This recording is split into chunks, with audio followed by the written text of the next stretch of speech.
We're in today with the legendary GTX 1650. We're gonna take a look and see how this 2019 is rocking in a couple of games with 896 shaders, 4 gig of VRAM, GDDR5 Samsung at 128 bits bus width, running at 1485 MHz on the core clock and 2001 MHz on the memory clock. I'm gonna pair it up with this i7 9 Gen. I'm gonna see how this legendary of a video card is still holding in 2023. Let's jump in a couple of games and see how it holds. Let's jump into War Thunder and see how the GPU is performing here.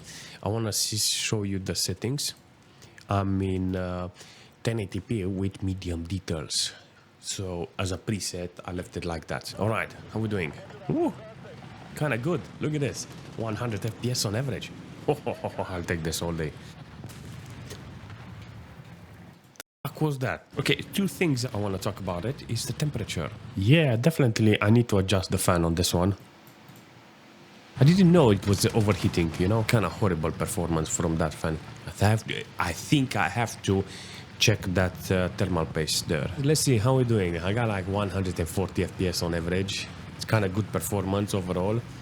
I have to see how the GPU is performing, not the system. I got like 31 minimals and it's not bad overall. It's an ideal situation for this video card in this game. That if I want to play War Thunder, I think I will play like this. Apparently in sniper mode it gives me like 90 FPS. It goes below 100 FPS. I'm interested in those numbers because it's very important when you activate VSync. You know, the CPU, it doesn't have any problems. Look at it, 47 FPS.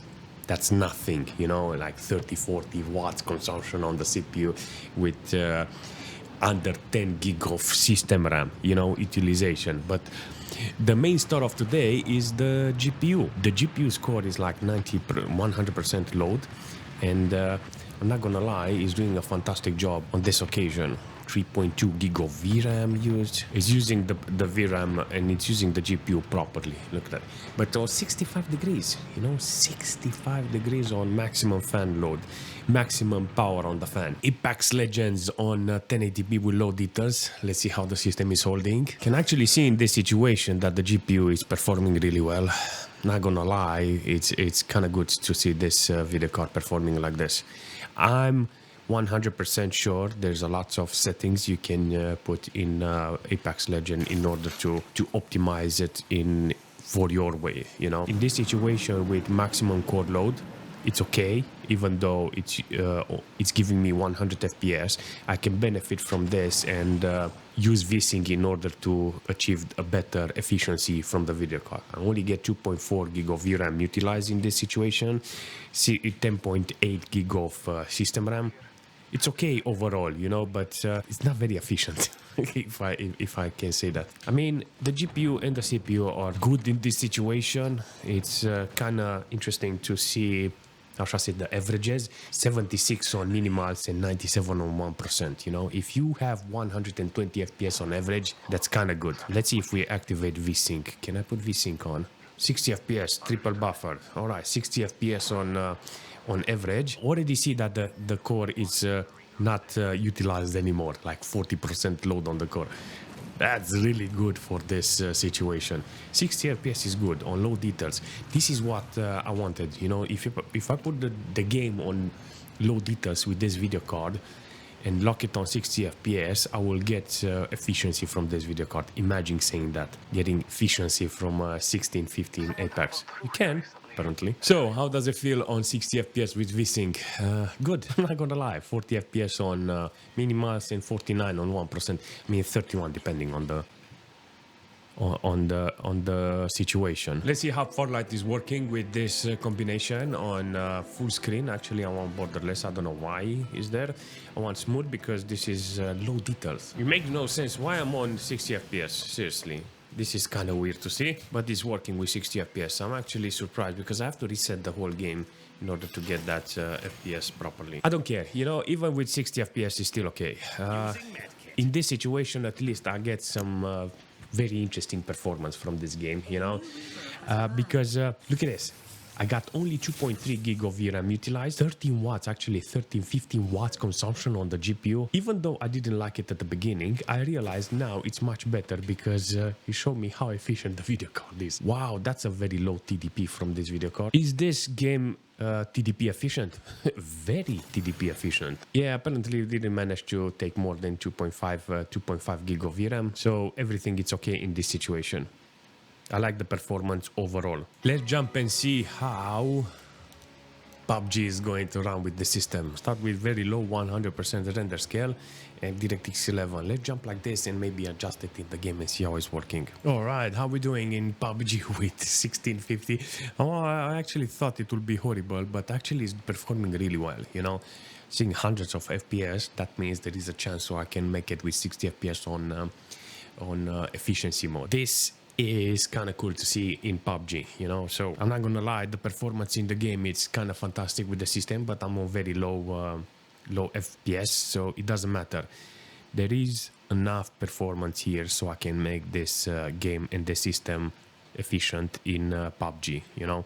Efficiency, I'm talking about 60 FPS, you know. If I have enough FPS here, that means I can play the game with high numbers of FPS, 120 on average, and in this situation, not very good minimals, 15, 20 minimals with 19, 100 on 1%. In this case, I got decent FPS and everything it's okay with low details. You can make a custom adjustment in the game so you can have higher details, view distance, depending all to you, you know. You can actually see that the core is mega loaded. The GPU core is loaded to 100%, 67 nearly 70 watts consumption with 2.9 gig of VRAM utilized here. In this situation would be ideal to actually see if the game is performing better with VSync on. So if I go into the advanced, VSync on, I enable VSync, and I cap it on 60 FPS, you can actually see now the load is cut instantly,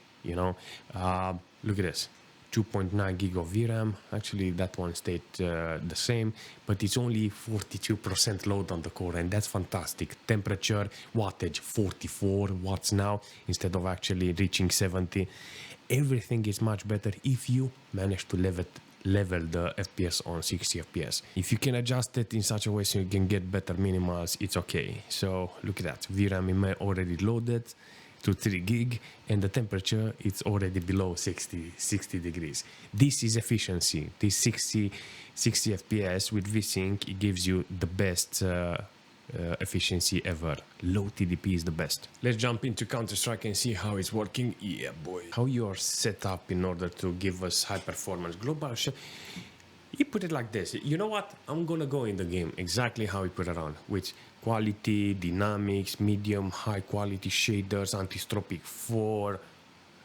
You know what? I'm gonna jump in the game like this. I have maximum load on the CPU. Jesus, man, it's hitting up my CPU. 130 watts on the CPU load. Oh, man, it's using that CPU at maximum. I never thought I would see the whole system loaded. I can't complain, you know. I got hundreds of FPS with this system and it's doing a fantastic job on average.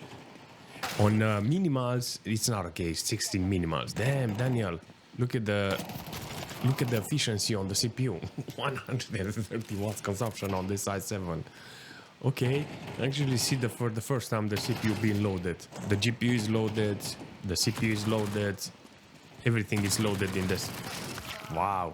Okay, CSGO, you have my attention with this. Let's go into the settings and enable VSync. Okay, with VSync on, I don't have maximum load on the GPU. Get like 70% load on the GPU. 2.93 gig of VRAM used. That's actually good. And the CPU managed to stabilize like 50 watts consumption and 40% load. Much better, you know, with 60 FPS, you can actually get efficiency from this computer. I'm not gonna lie, it's very entertaining. 60 FPS on average, and in this case, you can see the minimals is around 45, and that's the most important thing, you know.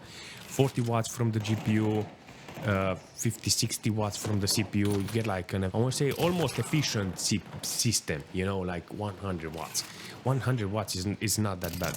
Let's jump into GTA 5 and see how the game is performing with the settings done by the game. Let's see what we got here. DirectX 11 1080p, FXA, MSA2X, yes. Nvidia TXA off. Everything it's on nearly maximum. Damn, Daniel. Kind of weird performance. Regardless, let's jump in and see how we're doing. This is kind of interesting to see the game running with this setup like this with maximum details. 60 watts consumption on the CPU. Let's jump into the garage and see how this setup is holding there, because it shows me the true performance there in the garage. 70 FPS on average and 38 on minimal. I'm not gonna lie, I don't like this coloring, this tone in this lobby. It's working really nice overall, and I thought at first it will be with VSync, but it's not with VSync. It's just weird. Feels like there is no shadow. I mean, there is no shadow because it's the reflection on the street from the buildings and lights, and DirectX 11 ray tracing in the game. So yes, overall, I'm getting like 48 FPS on average. I mean, I don't like the performance. I don't like overall this performance, because I wish I can put it on lower details and have my way with the game like that, you know. On lower details will be much better, because then I can use VSync and distress the whole system, you know. So yeah, let's do that. So which one will you choose? I mean, the lights and the reflection was kind of fantastic on DirectX 11 with maximum details. I'm not gonna lie, it looked really nice, but I want to play GTA 5. I don't want to play a laggy GTA, you know. Look at this, 100 FPS, 29 on minimals, and 100 on average. I'll take that all day. There is no complaining about this. This is the best settings for me. So in this situation, I will not complain, because even on the VRAM, look at it, 70-80% load on the core, 61 degrees on the GPU. This is how I want the system to run, you know, to have options so I can lower the stress from the system, you know. If it's reaching 100 FPS overall, then I know in this situation the system with VSync will be much better. See, with 60 FPS how the GPU and the system is stabilizing. 12.5 gig of system RAM, that's okay. 60 watts on the CPU, it's kind of normal, you know. So, but the only thing I want now to see is the GPU, 3.1 gig of VRAM. So the VRAM is it's there regardless if it's low details or VSync. Apparently that's the amount of VRAM you need, 3 gig of VRAM, in order for you to have 60 FPS constant in GTA 5 online. This is gonna be interesting. Let's see Cyberpunk, how it's running with the system on low details as preset with 1080p. This is gonna be interesting. As a preset with low details, apparently we are getting 55 FPS. It's not bad, you know, considering it's a 1650 and the game became optimized recently, and we have to take a look and see how the system is working. From the start, you can actually see the core on the GPU is maxed out, you know, but I'm wondering if 1080p is the right resolution for this, you know. So 96% load on the core, 2.3 gig of VRAM, 66 degrees on the GPU. It's not okay like this, but it's there, you know. 66 watts consumption. Even the CPU is actually reaching 100 watts consumption. That's actually interesting, because it's telling me that the CPU is passing 50% load, you know, 12.5 gig of system RAM. It's working, you know, but 53 FPS on average with 16 on minimal, no. Okay, so we're gonna keep it like this. I'm gonna lower the resolution in order to see if it's distressing the whole system. I'm gonna put it 1366. That's a laptop resolution back in the day. My old resolution. We'll see how we're doing. 75 FPS already, look at this. So this is the right settings apparently, you know, but apparently with 70 FPS we get the opportunity to use VSync, you know, so we can lock it on 60 FPS and we get better frame time. But the frame time is good, 13, 14, 15 frame time, that's actually fantastic. 60 FPS. So if I put 60 FPS, look at the core load on the GPU. 80% loaded, 2.1 gig of VRAM, 12.5 gig of system RAM, and the CPU is getting no, actually it's not. See, I seen 119 watts consumption on this, but the GPU is distressed. You can actually see 59-60 watts consumption, so it's better for the GPU with VSync in this situation. So 1366, it's okay-ish. Maybe you can go on 720p, you know? You can put a small FPS like this and actually see if it's holding the average. Yeah, I really like the system. I really like this video card. So I'm 100% sure that if I can go further with the game list, I can find more games that actually can be pushed with this video card. I like the video card overall because it's very small. My one is low profile, so I know that I can fit this video card in many computers and there will be no complaint about it. I can use older CPUs. You can actually see in some situation that the CPU is barely used, so that's a clue that this video card can be put in older system. The video card is good, the system is good, so in this situation I have only good validation for what happened. I give it a thumbs up. The system is nice, and I'm just curious, what do you think about this system overall?